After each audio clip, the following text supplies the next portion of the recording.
యేసు ప్రేమ కలిగినోడు. ఆయనకి నీ జీవితాన్ని ఇస్తే రక్తం కార్చి ప్రాణం పెట్టిన యేసయ్య నిత్య జీవం పరలోకం ఇస్తాడు. ఈ రోజులు ఎలా ఉన్నారు? ఏ కండిషన్లో ఉన్నారు? మీ ఇంట్లో ఏదైనా బాధలు, పొద్దున్న లేవగానే దిగులతో లేచుడుతోనే అసలు రాత్రి కలపతో పడుకున్నారా? ఒకవేళ ఏ దేశంలో ఏ టైం ప్రకారం మీరు వాగ్దానం వింటున్నారు?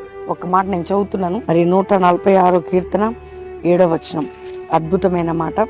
బాధింపబడి వారికి ఆయన న్యాయము తీర్చును, ఆకలి కొన్న వారికి ఆహారం తెచ్చును, బంధింపబడిన వారిని విడుదల చేయను. న్యాయము తీర్చును, విడుదల చేయను.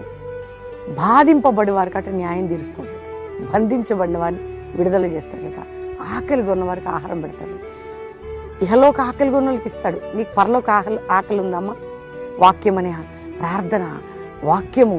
ఈ ఆకలి ఉన్నోళ్ళు పరలోకంలో ఒక మంచి స్థానాన్ని సంపాదించి ఈ ఆకలి ఉండాలి మనకి. మరి ఈరోజు నేను దేవుని కొరకు ఏదో ఒకటి చేయాలి, నా ప్రభు వాక్యం వినాలి, నాకు ఏదో ఒకటి ఉండాలి అనేటువంటి స్థానం, అటువంటి ఆలోచన. కాబట్టి ఒకవేళ నువ్వే బంధకంలో ఉన్నా దేవుడు నిన్ను విడిపిస్తాడు. ఏ బంధకం? అప్ప, రోగమా, కీడ, నష్టమా? ఏ బంధకాలు ఉన్నారు మీరు? విడిపించడానికి. అందుకనే బంధింపబడిన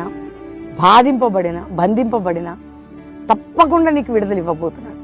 బాధ నుండి, బంధకం నుంచి నేను నిన్ను విడిపించేదని వాగ్దానం.